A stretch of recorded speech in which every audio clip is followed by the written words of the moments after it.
Happy Monday. Welcome to the Scoop World Order. Do we have a superstar defensive coordinator coming to town? Is Matt Patricia our next defensive coordinator? Looks pretty likely. I'm excited. Sorry for the delay getting on here because phone's still blowing up. It started blowing up about 2 o'clock this afternoon about Matt Patricia coming to Columbus. Don't know if it's finalized yet, but man, it looks really good. And wow, what a great hire this would be. Runs multiple defensive fronts. Again, he's been hired by Bill Belichick to be the defensive coordinator. It's the same thing I told you guys with Chip Kelly when people were poo-pooing the Chip Kelly hire. I'm like, well, Bill Belichick and Nick Saban clinic with him and ask him why he does all this crazy, really good stuff on offense, stuff that's hard to defend. So, if Bill Belichick hires a guy to be his defensive coordinator multiple times, and then when he leaves the Lions as an NFL head coach and goes right back to New England, makes a lot of sense. So I'm really excited about this. If Ryan locks this thing down, then congrats. This is a grand slam home run for the program. Super excited about it. With that being said, if you guys enjoy our content and we enjoy you guys, we enjoy the Scoop family, please leave us a like, click subscribe, also click that little alert bell if you do something awesome for us and help us out as we're growing Apple Podcasts. Grab your wife's phone, your kid's phone, your iPad, everything. Type in Buckeye Scoop, click subscribe. It's a real easy way to help us. We're just scratching and clawing to try to grow that right now. So again, love you guys to death. That is the best way you can help us. And it's completely free to do. It takes about 8 seconds. And it's something that's really, it's really helping us a lot. So we appreciate you guys that have done that. Keep spreading the good word. Leave us some 5-star reviews. It's a huge way to help this show. You can also do that on Spotify and any other podcast format there is. If you guys listen to the audio only version, but obviously this is best on YouTube, which is our exclusive provider now on video. So again, this has been awesome for us, and we appreciate seeing this YouTube grow. Keep spreading the good word, and we appreciate you guys. With that being said, got to bring in Nevada. Nevada, you had this really early. I believe we had this first. Like we had the offensive coordinator, Matt Patricia. I think is going to be a monster hire, and I don't know. Like I went all around because I was excited about Joe Cullen. I thought that their defense really played great yesterday. Obviously, it wasn't the outcome they wanted, but their front, specifically the front. Again, when you give up 3 yards of carry to Philly, and a lot of those were on broken play scrambles by Jalen Hurts, shut down Saquon, and they played physical as hell. But obviously, the offense didn't score much for Kansas City, and they had I think like 14 yards in the first half or something crazy. So. It was tough on Kansas City, but I loved what Joe Cullen did on the front. But Matt Patricia is a grand slam home run. If Ryan reels him in, wow, what an incredible hire this could be. What are your thoughts, Nevada? Yeah, well, I think the position, the reason I was excited about Cullen was the trying to navigate the internal politics that is the OSU defensive room right now. And people have to understand when you've got an old head like Larry Johnson in there, you've got Tim Walton, who's been an NFL DC, you've got Matt Guerrieri, who is an up and comer trying to be poached by other schools. To bring in another college head coach or a guy with primarily a college background was really going to be challenging. And we had talked about that. How you look at him when you've been the number one defense in college the last 2 years, and a college guy comes in and is telling you whatever to do or how to change it or whatever. I felt like that was really going to be challenging. And so I felt like the hire had to come from the NFL. Cullen was clearly a hot name. I think it would have been a great candidate, but Matt Patricia's next level. I mean, you're talking about a guy who has been an NFL head coach. So he was highly regarded enough to be an NFL, regardless of how he did. He was an NFL head coach, much like Chip Kelly, who people feel like, oh, he failed as an NFL head coach. He wouldn't be a good coordinator at Ohio State. And now he's the highest coordinator in the history of football back in the NFL with the Raiders. So there's being wrong, and then there's being like that wrong. And that's like the definition of being that wrong. Well, I feel it's kind of the same way with Patricia, where I see, there's comments about, well, he's got a abrasive personality, or he had assault charges filed against him 30 years ago, or he failed as an NFL head coach. Man, none of that, what matters. The relevant thing to me is he was a defensive coordinator, I believe, for Belichick for 5 years. He's won 3 Super Bowls, I'm pretty sure, at least 2. And so you've got a multiple Super Bowl winning defensive coordinator who served under the best defensive mind maybe of all time in Bill Belichick. And he's going to be the defensive coordinator at Ohio State. I mean, sign me up for that. And I'll take any abrasive personality. I'll take any allegations from 30 years ago. I'll take his bad record in Detroit as an NFL head coach, because that, to me, that's just not relevant. That's a completely different set of circumstances, much like it was with Chip Kelly. So, um, grand slam. I mean, grand slam, because it serves the purpose of being able to, navigate the waters of the current defensive staff. He comes in with immediate credibility, familiar with this type of system. Primarily a 4-down guy, and he'd be impressive as fact for anybody that would talk to him, because he is certainly a savant when it comes to defenses. Would be an impressive person to wheel around. I don't know how dynamic of a recruiter needs to be. I frankly don't think that the coordinators need to be dynamic recruiters. I don't think they've ever have been at Ohio State, so I'm not really that worried about it. But his credential would be amongst the most impressive that we've ever had for an assistant coach at Ohio State, and fitting the profile of somebody that we just had a lot of success with in Chip Kelly. I mean, it was going to be Bill O'Brien, similar type of situation. It was going to be Chip Kelly, similar situation. Now you got Matt Patricia, and you see we're kind of going through that New England. Belichick kind of coaching tree that they're kind of going there. You can tell the people that Ryan Day is leaning on. He's leaning on the Urban Meyers. He's leaning on the Chip Kellys. He's leaning on the Bill Belichicks for those references to guys. And Matt Patricia comes highly regarded from all those. And I personally could not be more excited about the hire. I think this is an absolute, and now we are wondering, why are you waiting? Why is the delay? What, who's out there that could possibly make it worth waiting this long for? Well, to me, Patricia's that guy. And so I'm geeked, much like I was geeked last year when Chip Kelly came. I said, I think you can go back and play it. I think I said, I'm almost going to sob. I'm so happy that Chip Kelly's coming in there. I'm virtually at the same place with Matt on the defensive side. I think he'll be unbelievable, and I think he'll maximize the talent that we have, and really be a great addition to OSU for 2025 and beyond. Yeah, I mean, I like it because you're getting a guy who's wicked smart. I mean, I had to look up because I did have some crazy major aeronautical engineering major, so he's a legit engineer. Obviously got into football. As much as it's great to have guys that are whatever, guys that are just tough, gruff football guys, like at some point, like when you get guys that are like human computers calculating and sitting upstairs and looking at the iPad and kind of cracking the code of what the offense is trying to do, like that's what I want. Like, I mean, I thought Jim Knowles was as good of a play caller as we've ever had on defense, especially that last year. I mean, because he just shut teams down. He would figure out, crack the code. What are they trying to do? And, when you play like teams with even talent, and again, the hard part at Ohio State is we don't play many teams that have even talent. I mean, Texas had the same type of players we did, and Sark is as good as there is in the country at calling an offense. So he got us a couple times, but Jim Knowles shut him down when we needed him to. And he, again, in the most legendary move ever, springs a defense that we hadn't ran all year in goal line. Runs the diamond bear zero, which we hadn't ran all year, and shuts them down, confuses Quinn Ewers. And Quinn Ewers is a wicked smart quarterback, but we'd never shown that. So, we got a defense that they did all that prep for the 9 days and all the scout teamwork and all the red zone stuff. And they held up the little scout team cards and said, this is the defense that they run in goal line. And then all of a sudden, Jim Knowles springs something completely different on him, and it shell shocks him, and Quinn holds the ball for a second too long, and Jack sacks him.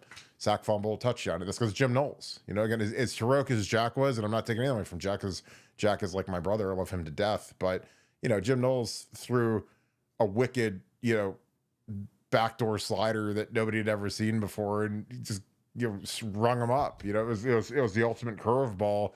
And I think that something that, with Ryan, the lazy move going forward is to promote from within and grow the think tank from within, which is fine. Again, I get making Keenan Bailey the co-offensive coordinator and Brian Hartline is the OC, and you bring in the new Tyler Bowen, the new running game coordinator from Virginia Tech, so you get some fresh stuff. But defensively, I was terrified of promoting Tim Bolton and Matt Guerrero, and it's nothing against those two, but you need to have a guy who is like a true head coach of the defense. And, Tim Walton was a DC for a year, and Matt Guerrero was a DC at like Duke and Indiana. And again, that's great. but that's not Ohio State. That's not the boiler, that's not the boiler room. That's not the pressure cooker. That's not the blast furnace that Ohio State is. Like, calling plays in Bloomington, Indiana is nothing compared to Columbus. And again, could he do it? Sure. Would I be more confident if it's a guy that's called defenses in a Super Bowl? Yes. Do I think that it's exciting that Matt Patricia can clinic and teach Brian Hartline and Ryan Day and the offensive staff some stuff that gives his defense problems, and kind of do that whole group thing too? Because I love when you bring in some giant brain from outside who's brand new to everybody. Like, nobody in that building has worked with Matt Patricia, and he is excellent at what he does. Again, he actually, what's funny is he has maybe my favorite podcast with him, Bill Belichick, and Mike Lombardi. They've been doing a podcast for the last year on YouTube, and it is just a football junkie's dream, because they break down tape, they break down players. And it's funny because they love JT2 Maloa and Jack Sawyer, but they really love JT2 Maloa. They were breaking those guys down the one show. And they really liked what those guys did. So it's kind of fitting that now all of a sudden he's potentially going to be our defensive coordinator. And again, I like it because I think he'll develop Tim Walton, he'll develop James Laurinaitis, he'll develop Matt Gray. I mean, Larry Johnson is what he is at this point, but I don't know. I want a guy who Ryan Day is comfortable when he walks out of the defensive staff room. He's like, okay, that guy's got it on lockdown. That guy's been the head coach of a team. Granted, he was the head coach of the Lions, who've never been good ever until Dan Campbell showed up, and they hit on a bunch of draft picks. They hit on Jahmyr Gibbs, and they hit on they signed Montgomery. Like, they kind of Panay Sewell. They kind of hit on the lottery on a bunch of picks in a row, JMO, but they've never been good. So him being bad there is just kind of par for the course. But, Belichick brought him back. And the crazy thing is Belichick brought him back as an offensive line coach, which it shows the depth of the knowledge of football that this guy has, that Bill Belichick could take a guy who's coached safeties, linebackers, D-line, in the NFL and the college level, and then flip him to O-line. And he had some guys that actually did really well for him. So, I don't know. Something that was interesting that I think really made this possible is the fact, obviously everyone knows Bill Belichick is back in coaching. He's at North Carolina with the Tar Heels. And, him and Mike Lombardi went to North Carolina and formed kind of like their Ryan Day, Mark Piantoni relationship. Mike Lombardi was his longtime personnel guy and general manager. And he's been with the Browns, the Raiders. He's been everywhere. But they're at Carolina, and Matt Patricia didn't go with them. And I was wondering, like, why didn't he go as their DC? And, Bill Belichick basically took this job so that his oldest son, Steven, can become he's like the coach in waiting. So he's the DC, and then his younger son is the safeties coach. So, Matt Patricia, like, as much as he loves Bill Belichick and stuff, like, he doesn't want to go be a D-line coach when he could be a coordinator and make, $3 million. Why would you go be a D-line coach? And again, I'm not poo-pooing making that amount, $500,000 to be a D-line coach in North Carolina. I'm not poo-pooing that at all. But, with his qualifications, like, I think that the Chip Kelly method is going to be something that's going to be very frequent at Ohio State. We're going to see these guys that maybe they get passed over during this coaching cycle for being NFL defensive coordinators. And so they come to a place like Ohio State, which is, again, it's kind of like NFL light with the way that we can pay these kids and recruit really talented kids. And then you have that one really strong year, and then you show up again, and it's like you've had it's like you're like the swan. You go from the ugly duckling, the previous coaching hire, to the beautiful swan that becomes a $6 million offensive coordinator like Chip Kelly did. Like, Chip Kelly, he interviewed with the Steelers and 5 or 6 other places last year. A lot of it was on the lowdown, and he didn't get any offers, or else he would have been in the NFL. So he comes to Ohio State and has the greatest offensive season we've ever seen. And then magically he goes from not getting a job offer to getting $6 million a year from the Las Vegas Raiders to work with Pete Carroll. So could Matt Patricia do that? Yeah, of course. And I think that that's something Ryan's going to sell, because, I don't need my coordinator to be some jive talking, TikToking, Instagram live and playing NBA 2K with all these recruits. Like, that's what the position coach is going to do. I want my coordinators to run the show on defense, because I know that it's great to recruit, and everybody's like, we got to have these guys that can recruit as coordinators. But I'm like, some of these guys have to be stone cold killer, football coaches. They can't all just be jive talking guys that tweet crib all the time and, do all that garbage. Again, some guys have to be really good football coaches. So, that's what Chip Kelly was. That's what Jim Knowles was. And I don't care if Jim Knowles called a single recruit. Same with Chip. I don't care. Those guys, as long as they call that offense and they also hold those young coaches accountable. Because again, you notice all of a sudden our wide receiver started blocking last year when Chip Kelly put his foot up again, I'm trying not to swear, but he put his foot up someone's hind end. So all of a sudden our receiver started blocking and our edge guys started blocking a lot better. That's what I want my coordinator to do. The other guys can send emoji hearts and kissy faces to the recruits and do all that, but I need some killers as my coordinators. And again, that's why I'm excited about Matt Patricia, because people say he's gruff and he's grumpy. I'm like, great. That's exactly how I want my coach. That's how I want my coordinator. I don't need him jive talking and posting photos from convenience stores and tweeting crib. I need guys that are actually real coaches, and that's why I'm excited about this guy. Nevada, any thoughts on this? And this is going to be a huge show tonight. Whew. Big crowd. Yeah, no, I mean, like I said, you're going to, people can have different opinions about that, and that's great. That's what makes the world go round, and, not everybody has the same ideas on this. But, when you have a guy that's got a resume like this, it's a rare opportunity for Ohio State. It's a rare opportunity for the players. And the interesting thing has been kind of the feedback I've been getting from people inside the WAC, how excited they are about the prospect of Matt Patricia being there. So I can tell you there's genuine excitement on behalf of people at the Woody Hayes about Matt Patricia. So you as a fan, you can have whatever your feelings are, but I'm telling you, for the people as inside, they're excited about it. And that's what makes me extra excited. Yeah. And again, there were people that hated the Chip Kelly hire.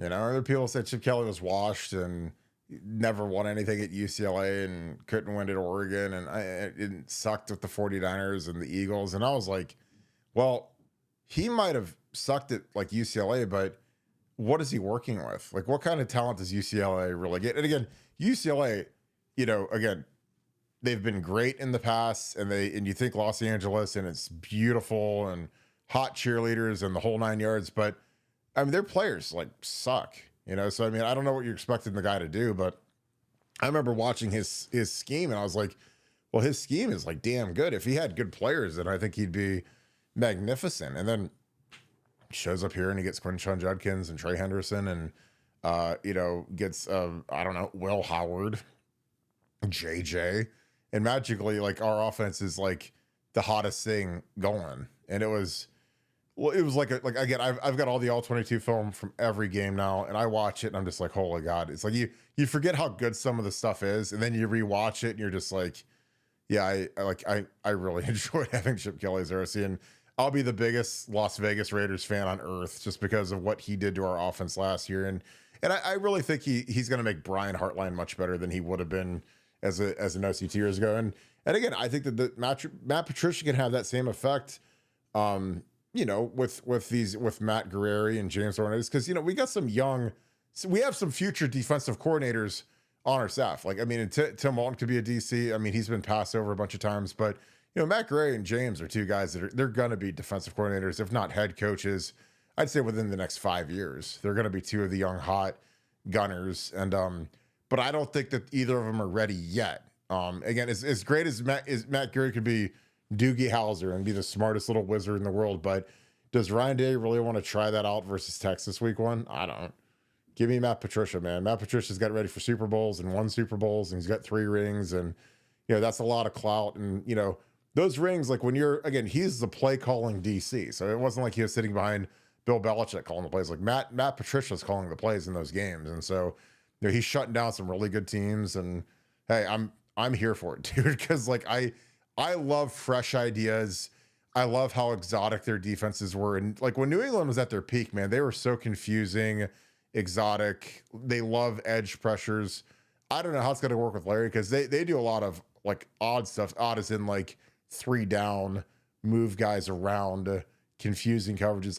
I love it. Like there's nothing static and stagnant about what they do on defense in New England. And, and he's worked with like Brian Flores, who's crazy exotic, and obviously Bill Belichick, who's from the Parcells tree. Parcells was a huge 3-4 guy for basically his whole career. So I'm excited about it, because again, like I said, I like having a guy like that, because again, it makes Ryan Day better when he doesn't have to worry about the defense, you know. And again, if we, you know, lay an egg and he has to go down there and yell at him a little bit, that's fine. But I'd sleep a lot better at night having, you know, Matt Patricia running that room than Matt Guerrero, who's 35. And again, this nothing against Matt, but he's a young coach, you know. And again, coordinating at Indiana and Duke, that's not Ohio State, which is, you know, a blast furnace pressure cooker that most human beings can't withstand. So I'm just excited. Again, like, I think this will be great. And again, Ryan's killing it with these hires. And I think that what Chip Kelly and Jim Knowles just did, where they became, you know, you got to remember, like, those two guys became the highest paid coordinator in college history and the highest paid coordinator in the NFL history.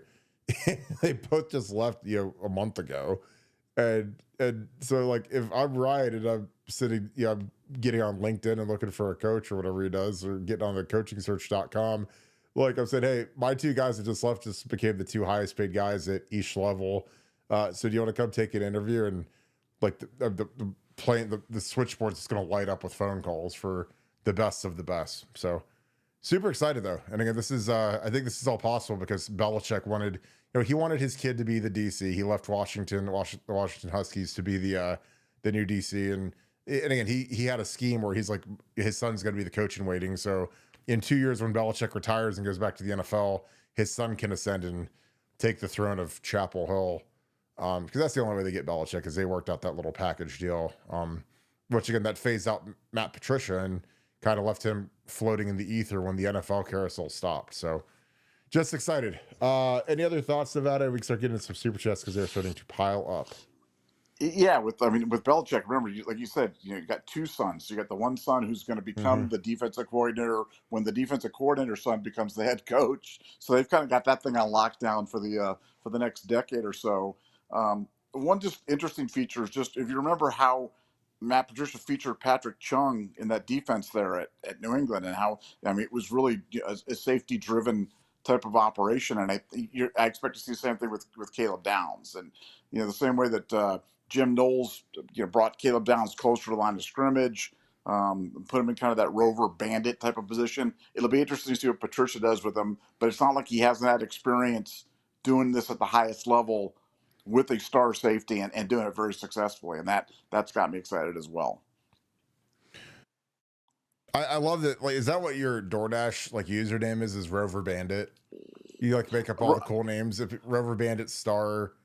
No, that's what we called Jack. it. That's what we call, when I called it, we called it either the Rover or the Bandit. But I was going to say Monkey Press Zero High Bear Phantom Wiggle coverage, but I thought that would be a little bit too technical for our audience. Viper. Can we get a Viper in there? Viper. A Viper, yeah, which is the same thing as a Jack. A Viper. As a Rover. A T-Rex. Gimmicky. Devil. I like Jim Knowles. He called the Jack the devil at Duke. You're the devil. So you talk about recruiting. It's good until you get one of them Baptist Catholic women to come in there and say, "You're calling my son the devil?" No, the devil.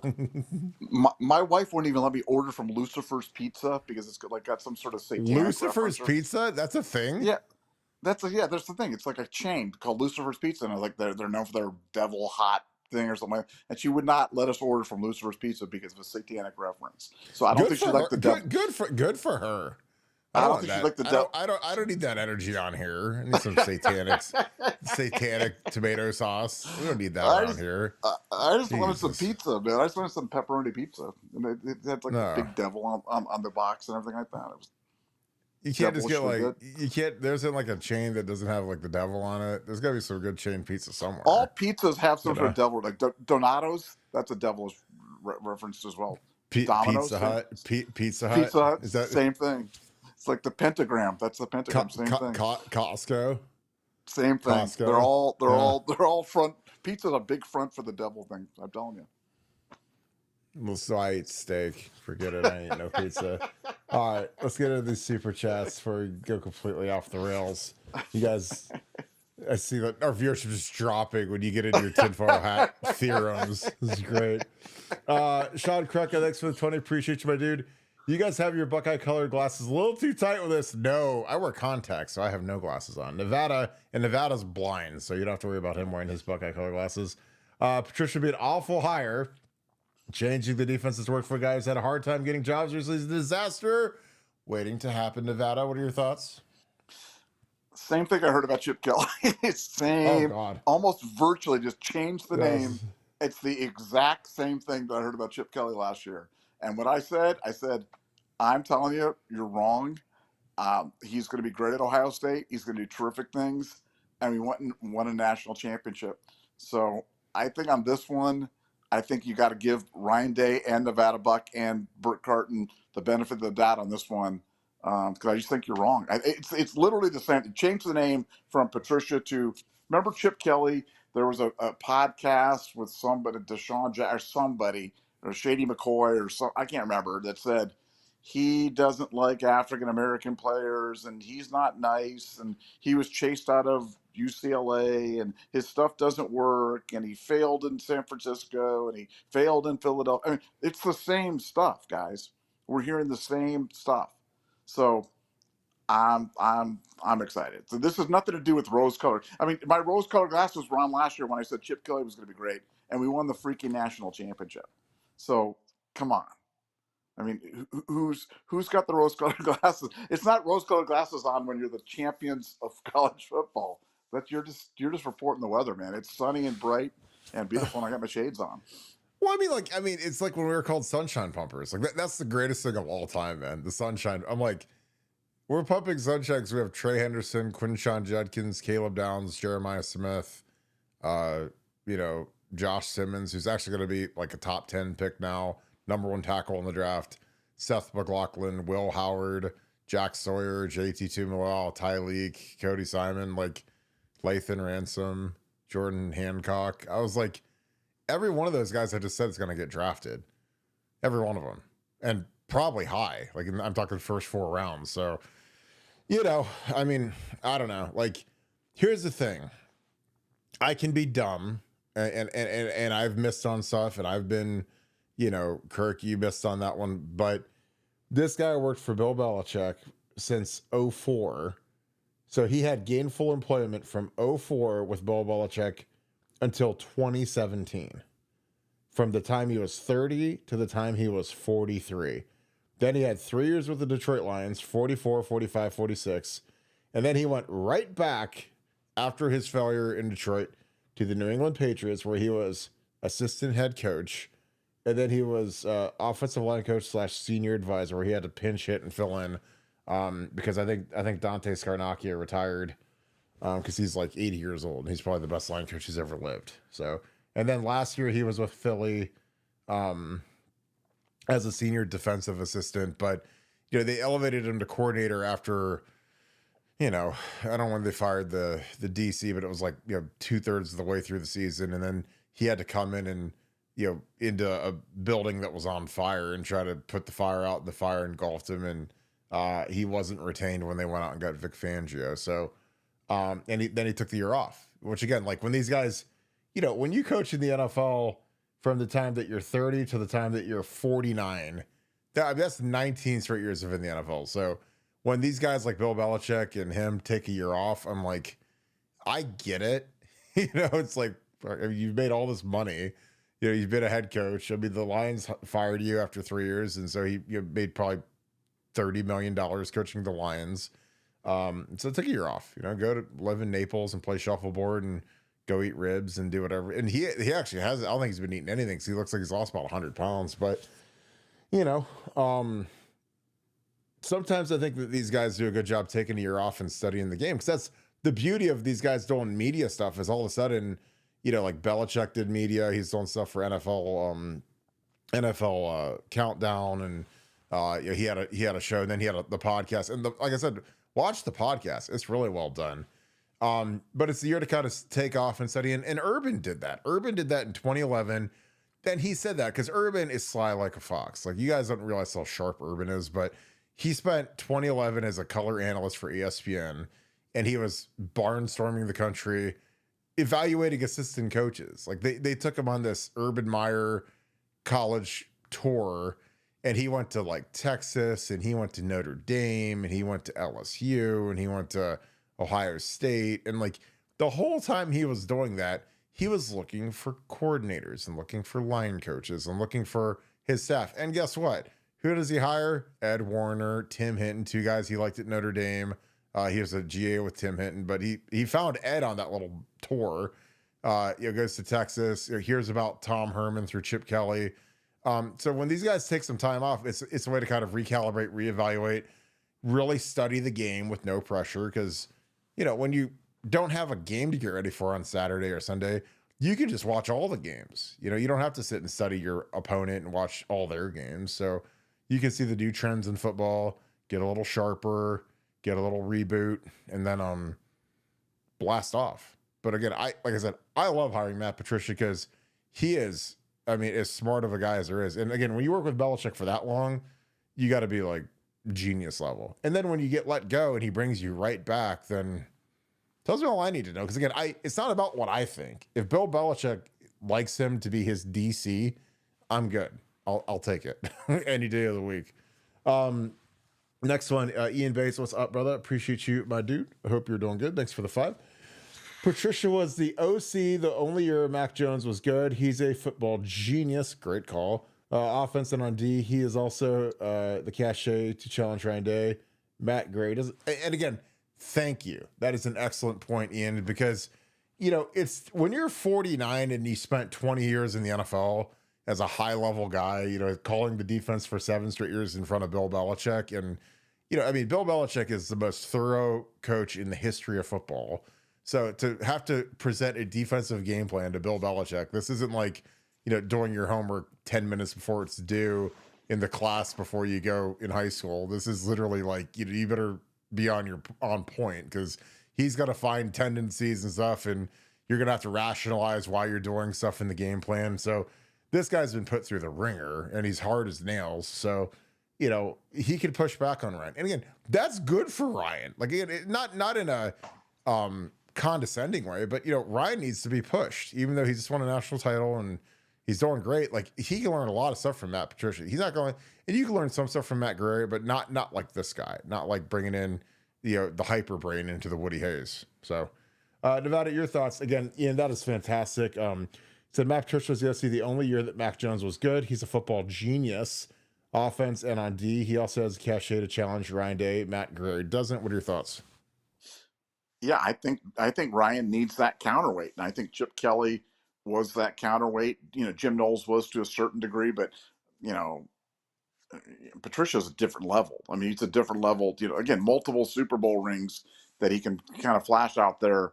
That speaks volumes. And no, I think that's a really important thing for Ryan. As I think he needs to have those balancing voices, because too much Ryan, too many young guys, I think is probably not the right mix for him. And so, no, I like having an old head, an old veteran NFL head on top of that. No, I think it's a perfect fit. I just think that the more I think about it, Ryan has got to have a guy that's going to develop the rest of his coaches, specifically Matt Gray and James Ornice. And again, Patricia's been a safeties coach. He's been a linebackers coach. He knows how Belichick does stuff. Brian Flores. He's when you're at New England from 2004, so he coached Vrabel. He coached, like all these guys, Brewski. And then there's like the changing of the guard where they went to Ninkovich and,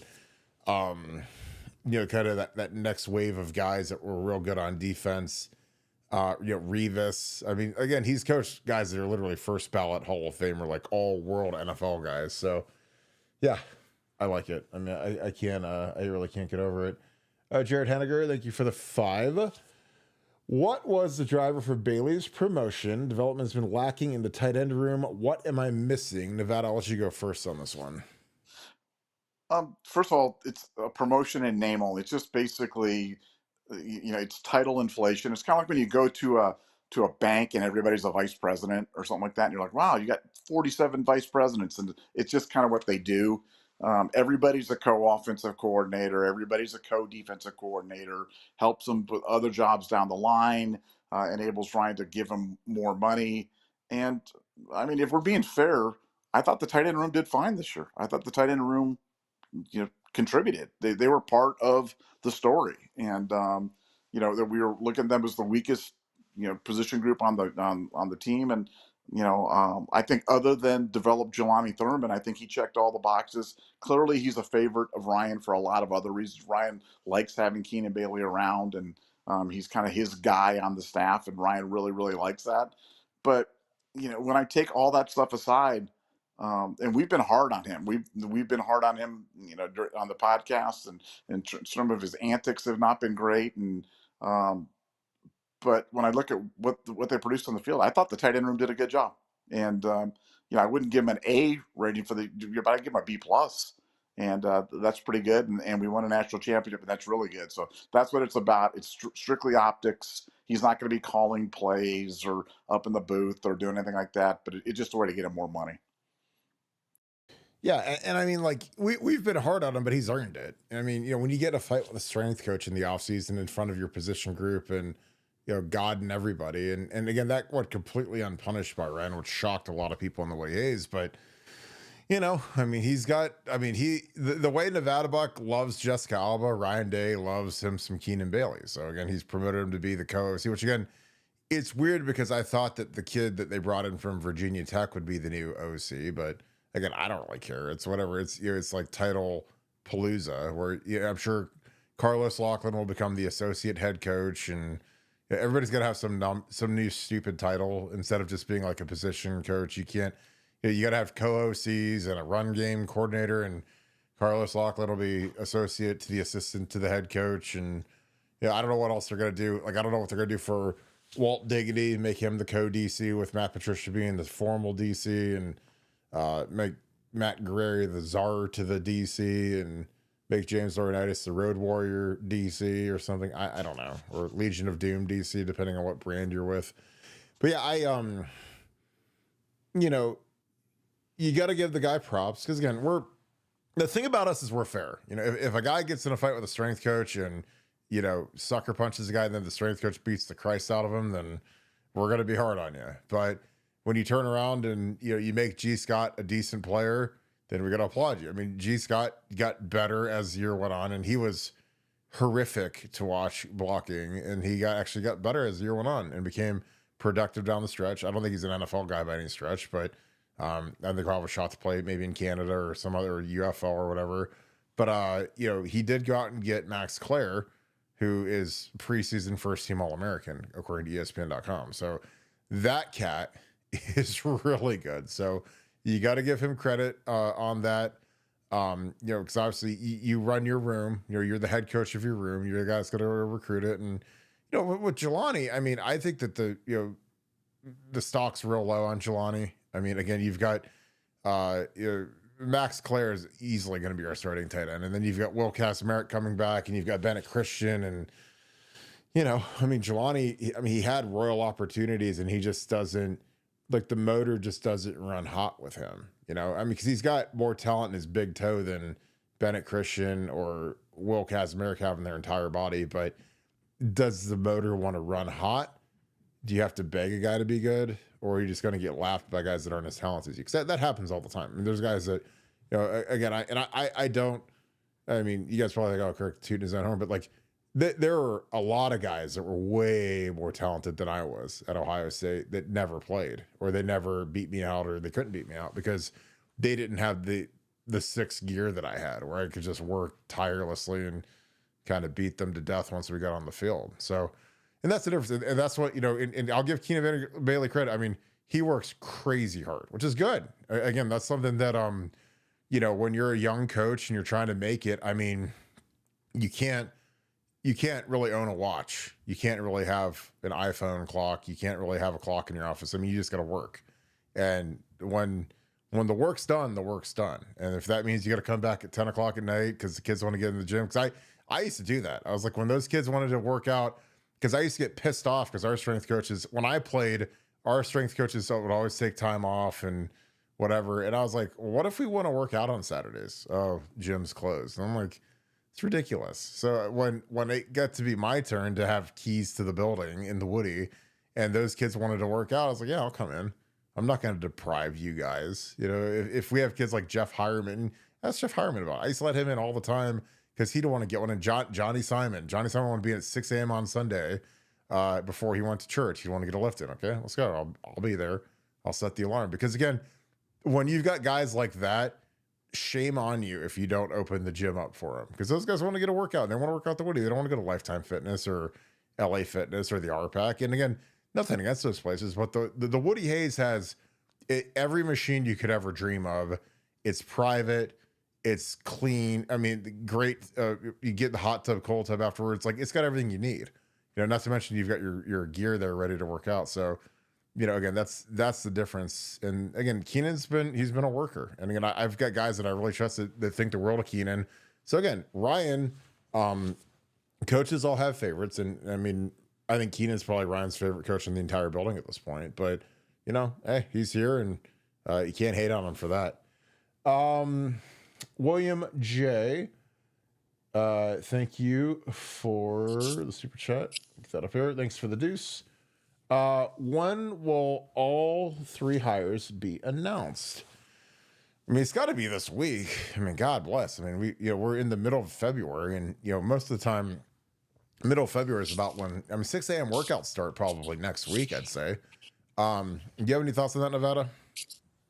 Yeah, it's just paperwork. It's just, that whenever there's a hiring at a state institution like this, there's about a posting obligation. And then, there's just stuff that they have to go through. So we'd expect it to be shortly, but, they're all filled except for the defensive coordinator spot. And we're 99.9%, short of something catastrophic happening. I mean, like Ryan Day steps up at the meeting tomorrow with Matt Patricia and power bombs him through the chair or something like that. I think Patricia's our DC, and those should all be announced shortly.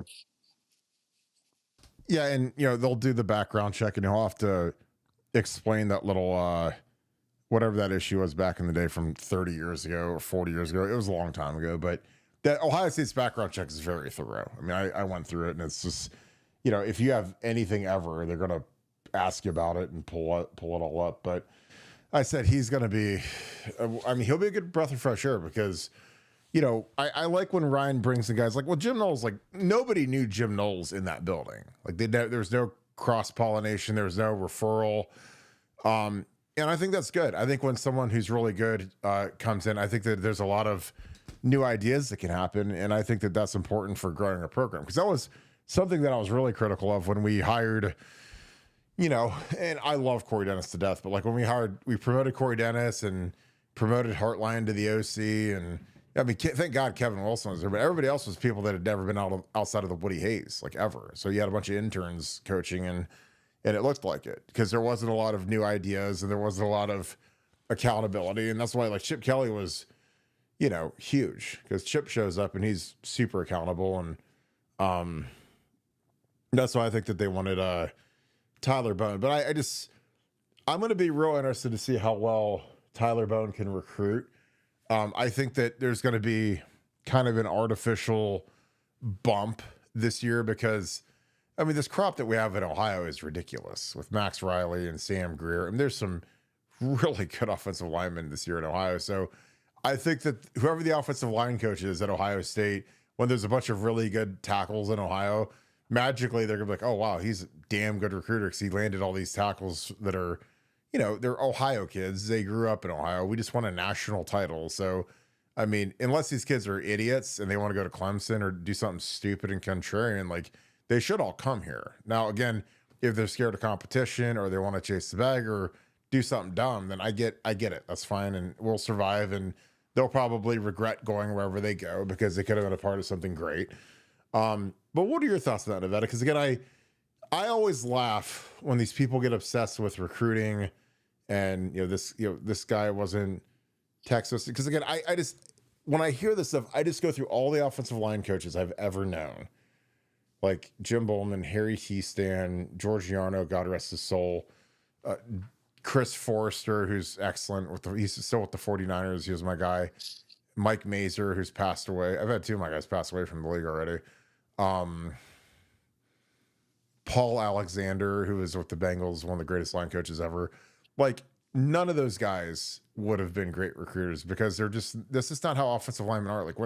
when offensive linemen are super needy, like a receiver or a diva or that type of, I I frankly don't really want them, just because I think that it's kind of like it's a trait that like it doesn't really reflect kind of the selfless nature of being an offensive lineman. I don't know if that makes sense. But what are your thoughts on like the O-line recruiting? Because again, it's something where I feel like we've been battling something and we've been right about it every single time. But people that are dumb love to carry this narrative about how bad the offensive line recruiting's been. And I'm like, we recruited like Donnie Jackson, Paris Johnson, Nick Petit-Frere, Thayer Munford, Wyatt Davis, Josh Myers. And honestly, I count our transfers too, because to me, holistically, like I don't like just counting the guys that you recruit out of high school is stupid and lazy. Because again, it's like it'd be like if you graded a general manager in the National Football. It'd be like if you grade Howie Roseman, who's the best general manager in football, is the Eagles general manager. If you just graded him on drafting Cooper DeJean and Mitchell, the corner that he got from Toledo, but you don't count that he got Saquon Barkley in free agency, like that's kind of what it's like when you don't count the transfers, because that's what free agency is. It's the transfer portal, And then the high school thing is like the NFL draft. So I look at the whole thing, and our line coaches from stud to Justin Fry, especially stud, I mean, as good as we've ever done. But Justin did great getting Josh Simmons, who's going to be the first tackle drafted. But again, I think that these grades get degraded because he wasn't a 5-star kid, because the guys that make the ratings that work for Rivals and On3 and 247, they've never coached. Most of them have never played, and they're terrible evaluators. So when Justin Fry offers somebody and his life depends upon it, and Greg Stewart offers somebody and his life depends on it, then I trust their eyes, because their families' lives depend upon being right on these evaluations. Now, does that mean that they have to take some projects? And that's what's great about like with he took Trailer, and I'm like, well, yeah, he's a 6'7" kid from Ohio, and you gotta when you gotta take 6 guys or 5 guys every year, you have to take some projects. That's how it works. So line recruiting. So, but he doesn't get credit for landing Donnie Jackson out of Texas, which is impossible. Or Nick Petit-Frere out of Tampa. Again, impossible. And again, the narrative with Nick Petit-Frere is the dumbest thing I've ever heard, where people say that Greg Schiano landed him. And Nick Petit-Frere, who was sitting in my house, literally told me that's the dumbest thing I've ever heard. Why would I go somewhere because of a defensive coordinator? I go because of the line coach, because of the program. And I was like, well, that makes sense to me. And Nick is one of the smartest players in Ohio State history. So it wasn't like you're just get one over on him and saying, oh, well, Greg Schiano's not your coach anymore. He's actually the defensive coordinator. But again, the narrative destroying that we do it's almost uncanny how incredibly fun it is to do. But what are your thoughts on the O-line recruiting, Nevada? Well, you got to understand, I've been doing this for 25 years, maybe a little bit longer than that. And it's been the same story every single year for 25 years. This is long before you were still a sprout. And so I was on the message board slugging it out on people complaining about our O-line depth. So, it's just a rite of passage. I just think offensive line, look, it's a development position. And so at Ohio State, you just need to have sufficient raw material. That doesn't mean you don't want good players. You want to have good players, but good players come in a lot of forms and a lot of different things. They come from highly regarded like Paris Johnson to lower regarded like Burt Carton. They just come in all shapes and sizes. They come from out of state. They come from in state. But Ohio State's always going to have enough raw material. And when the day comes that they don't have enough raw material, I'll be the first one to stand up and say, we do not have enough raw material. Our offensive line play is really holding us back. But this year, we went as deep as we've ever gone to the depths of the 9th person in the offensive line room, and we won a national championship. So, I think depth has never been less important in terms of recruiting on the offensive line, because you can fill any of your guys that leave, any of your guys that transfer, any of your guys that don't pan out, you can refill with the portal. So don't fret it, don't sweat it, and we'll let you know when it's time to work. It's been 25 years, literally 25 years in a row that I've been saying to people, we're okay on the offensive line, and I hear the same thing no, we're not. It's a disaster, and every year it's fine. So that's all I got. Well, yeah, I mean, like we had people that we used to argue with that are morons that we've since kicked out of Buckeye Scoop, put bullets in their heads and say, who's going to play tackle for us in 2024? I was like, I don't know. We'll find somebody. And sure, Josh Simmons shows up and he turns out to be a top 10 pick in the end. I mean, literally, he's projected as a top 10 pick right now with a torn patellar. He's that good, you know. And Josh Fryer was fine. People say, oh, he's a guard playing tackle. Yeah, but he won a national title. He did fine. I mean, is he a guy that you dream of having out there? No, but I mean, Josh Fryer won more national championships than Dewan and Paris and Thayer and Nick Petit. So he got it done, and that's good. You know, whatever. We're all right. And the other thing is like I tell you guys, like, look, and I mean this, like, depth is an illusion, man. We could sweep Ohio and get Sam Greer and get Max Riley, get all these great players, 4-5 stars type talents, and half of them are going to transfer.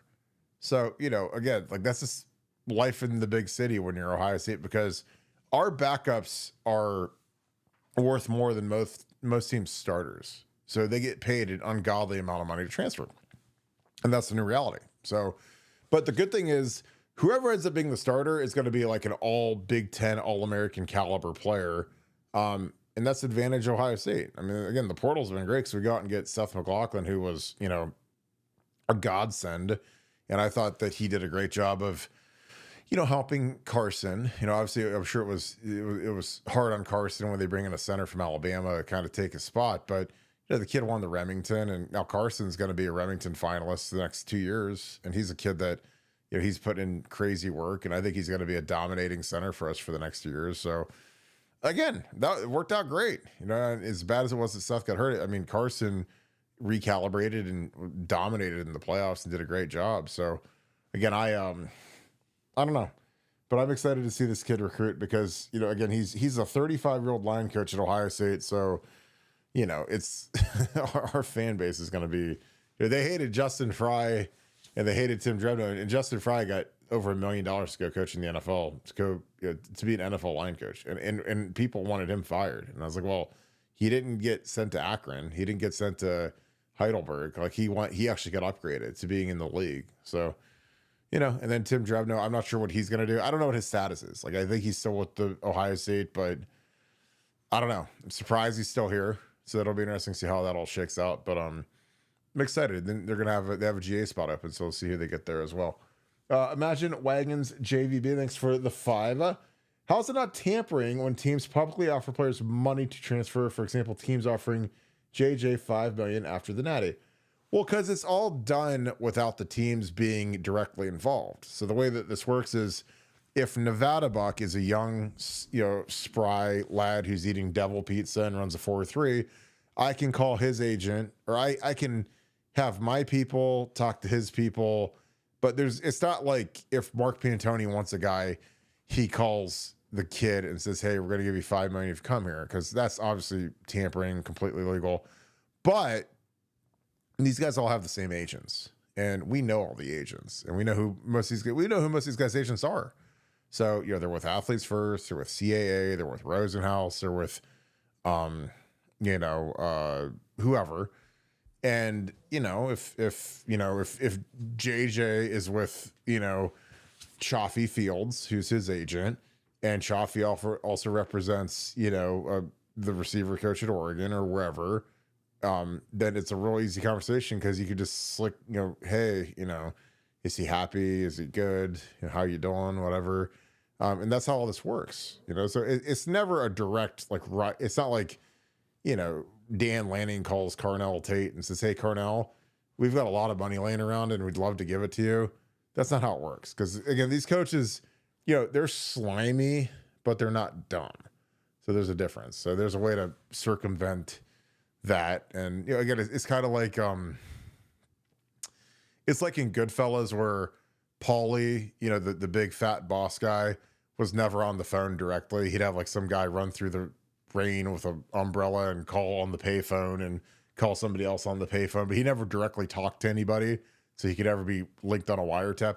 That's what it's like. You know, that's just a much cruder example of it. So Nevada, your thoughts again. I appreciate you managing wagons. Thank you for the 5. Says, how's it not tampering when teams publicly offer players money to transfer?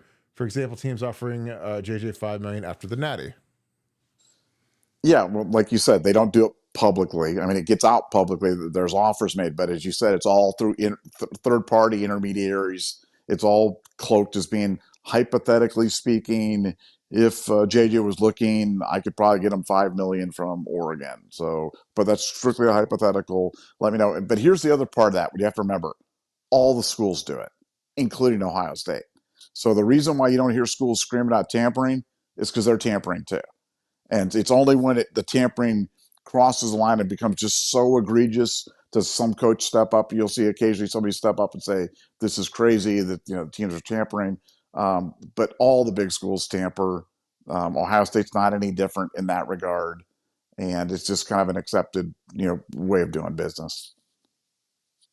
Well, yeah, I mean, because you have to have contingency plans. So if there's a lot of smoke around Carnell, and he's getting offered a fortune, if he's getting offered JJ Smith money to go somewhere, like Mark Pantoni's got to be working the phone and say, okay, well, if Carnell leaves, we got to find a number 2 wide receiver. Because could it be Ennis? Sure, but that's just if there's a tackle on the market, and again, that's your job now. When you're the GM, is like you're always looking to upgrade. And again, there's no bigger position they're going to be looking at right now than quarterback.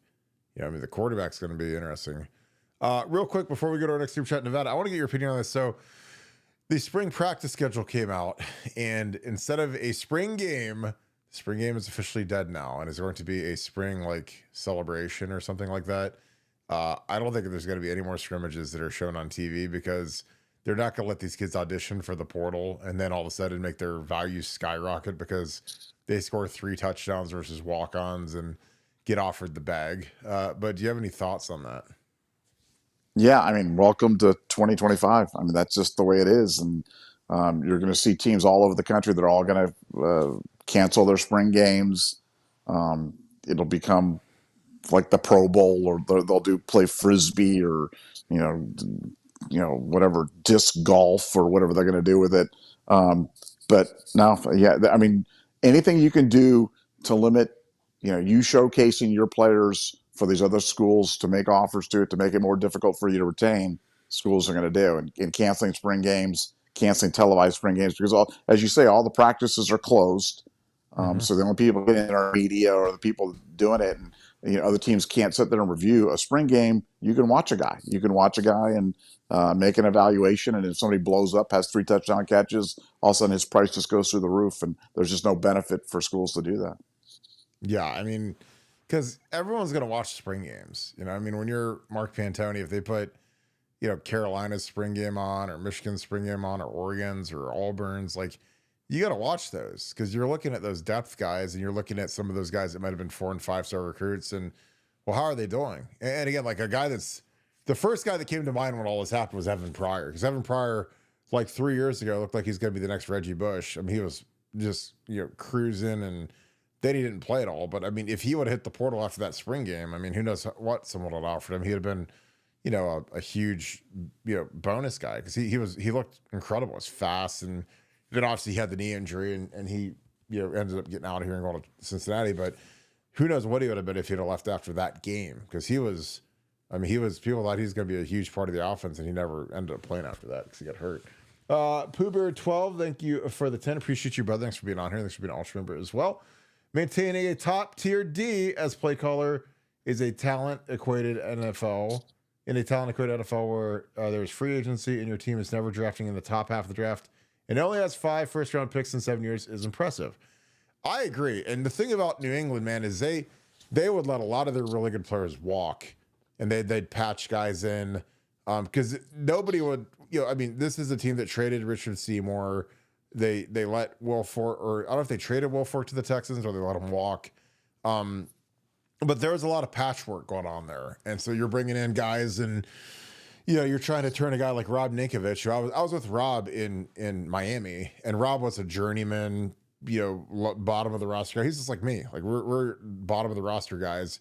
And he was a special teamer, and he goes to New England. He turns into a really damn good player, good starter, and wore 50, so people called him like little baby Vrabel and the whole thing. But that's the thing is, I mean, a lot of these guys, they took Alan Branch, who's a big fat turd from Michigan, and he was the guy that when we played him in '06, like going into that game, he was like projected as a top 5 pick in the draft, and obviously he slid to like the second round, but I mean, he had a great career. He played like 14 years in the league. He was like 350 pounds, and they always were really good at kind of getting. It was like they would buy like a used car, and the depreciation falls off, and so the teams that would draft these guys in the first round or second round, and they'd get them at like the bargain basement, and then they'd like soup them up and they'd turn them into really good players. I mean, he had Aqib Talib for a year before he went to Denver, between Bucks and Denver. They had Revis for a year. So I mean, they and then when Revis has that incredible all pro season, they let him walk, and then he goes and signs a huge deal and doesn't do anything after that. So I mean, these guys were the masters of getting Randy Moss and guys that like bust out at places, and then they show up to their building and they turn them into great players. So again, I like that because they have a way of getting talent out of guys that maybe might have been, thought to be busts or thought to be over the hill, and they always can squeeze a little bit out of the remaining parts of their career. Nevada, your thoughts again, Pooh Beard. I appreciate you, brother, for always being on here, and this is a great one. He says, maintaining a top-tier defense as a play caller in a talent-equated NFL when there's free agency and your team is never drafting in the top half of the draft and only has 5 first-round picks in 7 years is impressive. What are your thoughts? Yeah, I mean, they're always up in the top third of these things, sometimes higher than that. We're always renowned for having good, solid, fundamentally sound defenses, and Patricia was a big part of that. So, I mean, and Belichick is widely. If he's not the top defensive mind of all time, he's on the Mount Rushmore of great defensive minds. And this is a guy that obviously thinks highly of Patricia as well. And that endorsement alone would be enough for me. But that combined with his resume, I mean, the guy was a freaking NFL head coach. I mean, I don't care how successful or whatever, he was highly regarded enough by an NFL team to get an NFL head coaching job. And people can say what they want, but that's rare air. And I think the list of guys that have been NFL head coaches and then came back to coach as a coordinator at Ohio State. I think what's the list? Like 2 people, like Chip Kelly and Matt Patricia. I can't remember anybody else that's ever done that. Now maybe was Schiano an NFL head coach? Oh yeah, Tampa Bay. Yeah, Tampa. Yeah. But it's you are getting old. It's all that devil piece on your brain. It's not a lot. It's not a long list, man. It doesn't take long to call that roll for sure. So I'm excited about it, and New England defense, that just to me is just synonymous with a lot of really good players, and like you said, not all highly regarded. Some pieces they just shoved in there, but they always knew what they were doing. Yeah, and so his defense is at New England, and again, I don't care about yards. I care about points. I mean, like I always tell people, you can give up 700 million yards. As long as they don't score, I don't care. So points, 2012, 9th, 2013, this is where he's the DC, 10th, 2014, 8th, 2015, 10th, 2016, 1st, best defense in the NFL, 2017, 5th, 2018, 16th, and also a lot of takeaways. He was 2nd, 10, 14, 22, 14, 25, 16.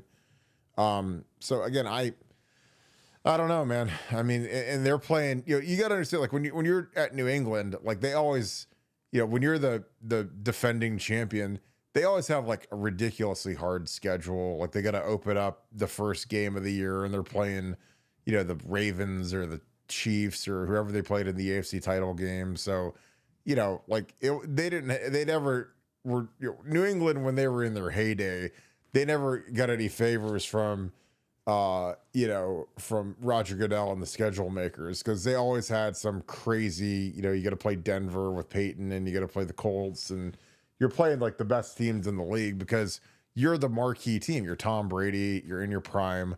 So yeah, like I said, it's and he shut down some good teams, man. Again, I've watched so much New England stuff that it's almost crazy, and so I'm excited about this. Nick Ma 71, thanks for the 10. Is there a projection for the Titans' first pick? I want Abdul Carter so bad. I'll need Bourbon if the Browns whiff on the pick. I mean, God, I've seen Abdul Carter in a lot of these mock drafts recently for the Titans at 1. I don't know how you can pull the trigger on Cam Ward or Shador at number 1. I don't know. I could be crazy. Nevada, I don't know if you probably don't follow mock drafts. I think a lot of the mock drafts have Abdul Carter on first now. Well, I mean, Abdul Carter, yeah, I mean, he's terrific, but I mean, who's playing quarterback for the Titans now? Will Levis? Mayonnaise boy. He puts mayonnaise in his coffee. I mean, this is what I guess, if that's any indication, then you'd think they would go for a quarterback, because NFL teams seem so desperate to go for a quarterback. I personally think the right move is Abdul Carter, and then just find a quarterback that, my feeling. I don't think you have to reach at the top of the draft, and I think all these quarterbacks at the top of the draft have question marks attached to them. And so, to me, that Shador Sanders is no sure thing. So I certainly wouldn't be spending the first pick in the draft on him. Cam Ward, same thing. Now, they could turn out to be great. They could turn out to be the greatest quarterbacks that ever lived. But for me, I'd go with Abdul Carter and maybe get a quarterback either later on in the draft or get one through free agency. Well, I think that, good teams, if you take a quarterback and you're not sure on them early, take another one the next year. I mean, it's like with the Eagles, they take Carson Wentz as the second pick in the draft. And then I don't know if it was a year or 2 years, they take Jalen Hurts in the second round, and then Jalen Hurts turns out to be an NFL MVP candidate. And Carson Wentz is a total bust, and I had people back in the day that used to argue with me about Carson Wentz versus Cam Newton. And I'm like, Cam Newton won the MVP. Carson Wentz never won anything. I was like, dude, Cam Newton, he's weird. And I think he's not a very smart human being. But when he was at his peak, he was an absolute unit on the field. Because, dude, I mean, the way they used to run him, I mean, it's a battering ram. He was like Jalen Hurts on steroids, because he was 6'6" and 250 pounds. Jalen Hurts is a little smurf. So, but yeah, I'm like you, man. I would just keep drafting a damn quarterback until you get one, because until you get a quarterback, you can't really do anything. So again, that's why Howie Roseman's the best GM in football, because he took another quarterback. And the teams that are really good, they get the succession planning going, where the Chiefs take Mahomes at 10. They've already got Alex Smith on the team. The Packers take Jordan Love in the first round. Aaron Rodgers gets jettisoned a couple years later. The teams that are smart, they find a good quarterback, and then the succession plan.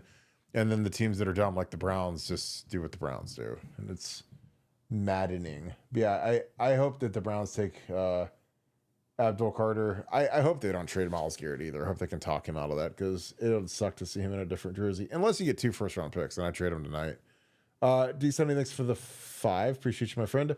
What position in the Woody is the unsung hero that never gets talked about? Peyton Manning thanked his equipment managers when leaving Indy. This is a great question. We talk about Mickey a lot, but the strength coaches those guys work crazy hours. I mean, they get in at 4 a.m. and they have to set all the stuff up, and they work crazy hours in the summer. The trainers work a lot of hours, especially when you're hurt. I was always kind of banged up, and I still play, but I mean, you're getting treatment all the time, and 3-4 times a day, you got to get laser and stem and all the other stuff that they do to you when you've got different injuries.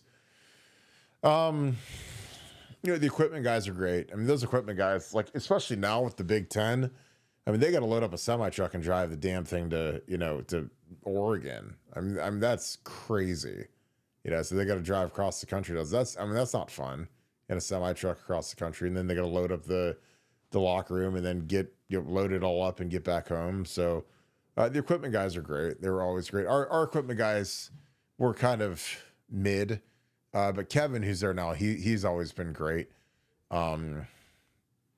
I mean, the equipment guys are a lot better now, because they're able to give out a lot more gear than they used to. Back then, man, we didn't get anything. It was tough. And then, there's the secretary people, the recruiting folks. I don't know. Sean Perkins, my boy, he's the facilities manager, awesome dude. So yeah, there's a lot of guys, and you always try to thank them, because there's a lot of good people that work in the Woody Hayes. Nevada, you probably don't have anything on that, do you? Probably not. I'm gonna say the interns, including the greatest Well, intern. oh, I was gonna say the who was managers too. Our the boy, huh? who's the greatest intern of all time on the Mount Rushmore of Oh my great interns? god. Who is the greatest intern of all time?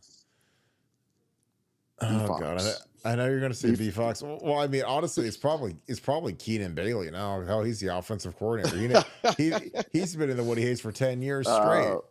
B Fox is B way Fox, better. B Fox is your greatest intern, but like I've Yeah, never yes. seen an intern go to OC and never leave. Like that B Fox happen. B Fox is running a bank now or something like that. He's like the president of some bank or something like that. B Fox is the greatest intern. Interns can be the greatest. Like they do so much for the team and so much for Nevadabuck. So I just want to shout them out. Thank you, B Fox.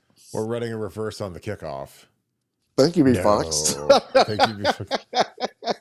Till he hangs you out to dry and Rod Smith. He said Rod Smith was going to be great. He said Rod Smith was going to be great. Rod Smith played 10 years in the NFL or something like that. He named his first 4 sons Rod Smith Fox. Rod Smith was a good player. He Rod Smith. Loved Rod. He loved Jordan Hall. He loved Jordan Hall. Jordan Hall. I loved Jordan Hall. I thought Jordan Hall. Jordan was. He was a terrific player, man. I thought Jordan Hall would make it in the league and do something. Like I thought he'd be like I didn't think he's nowhere near as good as Sproles, because Sproles was like Sproles was an animal. Like we played against him my freshman year at Kansas State, and he was like 5'2" and ran for like 200 yards against Oklahoma. I'll never forget that game. Or he ran for 1,000,000 yards, and they smashed Oklahoma in the Big 12 championship game. But yeah, B Fox loved him some Rod Smith, man. And like you said, it's so funny when we misevaluate guys at Ohio State and then they go to the NFL and they play 10 years. It's like Rod Smith and Nate Ebner are the 2 worst evaluations in the history of Ohio State, because Nate Ebner played 10 years in the league and won Super Bowls, and Bill Belichick loved him, and we couldn't play him on defense. We played a bunch of guys that weren't real good. And Nate played on my scout team his senior year, and he was probably the best special teams player in school history, because Bill Belichick took him in the 6th round to play special teams, and he killed it.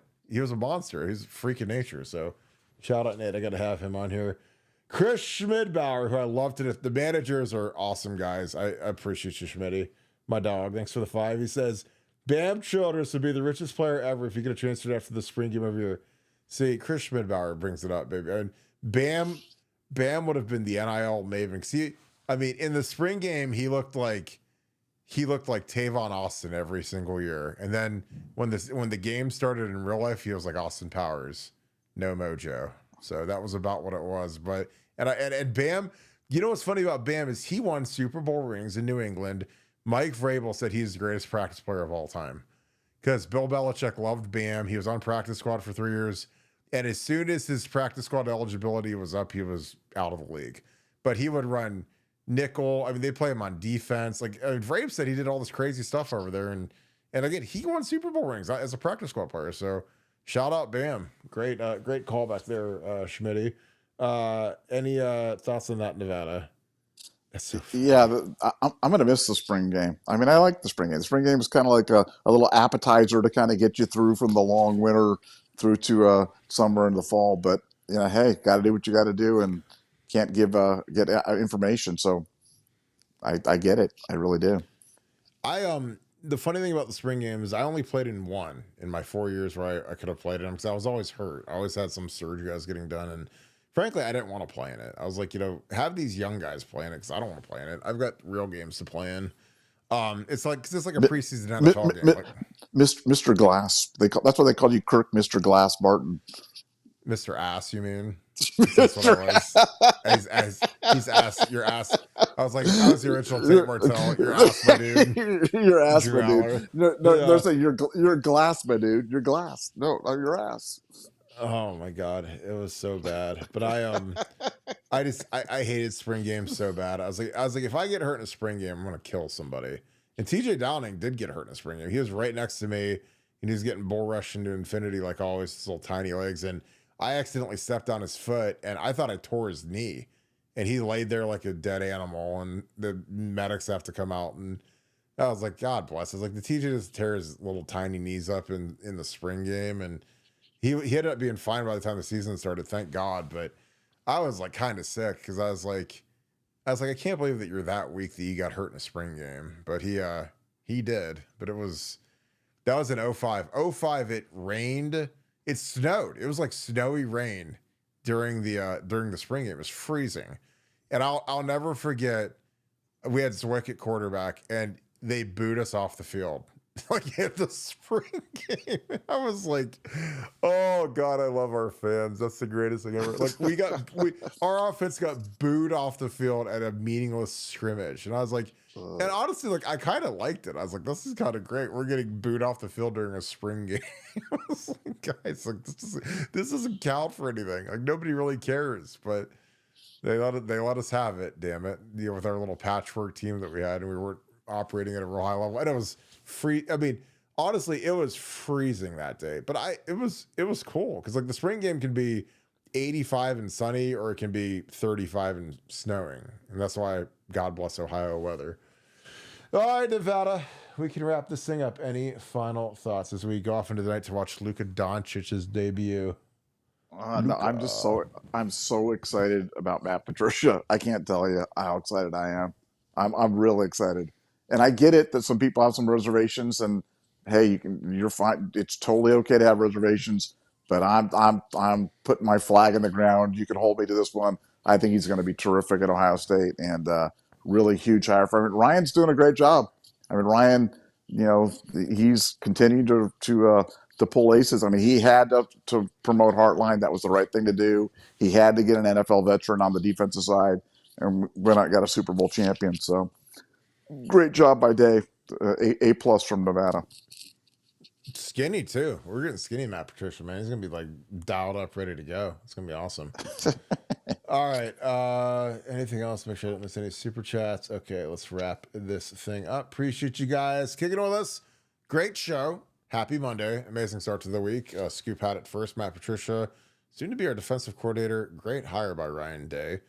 Super excited about this. So if you guys enjoy our content, please leave us a like, click subscribe, also click that little alert bell.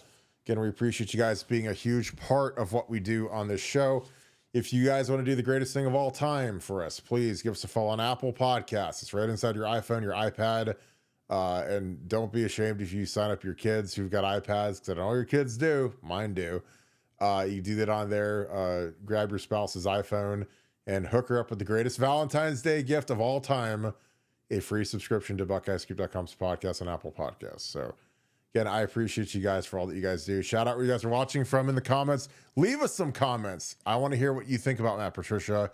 Let me know. I read all the comments, and I love all of the hilarity that comes in the comments. So again, I appreciate you guys so much. Again, what an amazing show. Huge audience. Shout out to all the regulars that are in here. Shout out to the Scoop family for being great as always. Shout out to my Southern Ohio boys. See you guys soon. So hope you guys had a great night with us. Appreciate you guys as always. Thank you so much, Buckeye Nation. Thank you, Scoop family. We'll talk to you guys tomorrow at 7:10. As always, can't wait to talk to you guys. You guys have a great rest of your night. Go Bucks.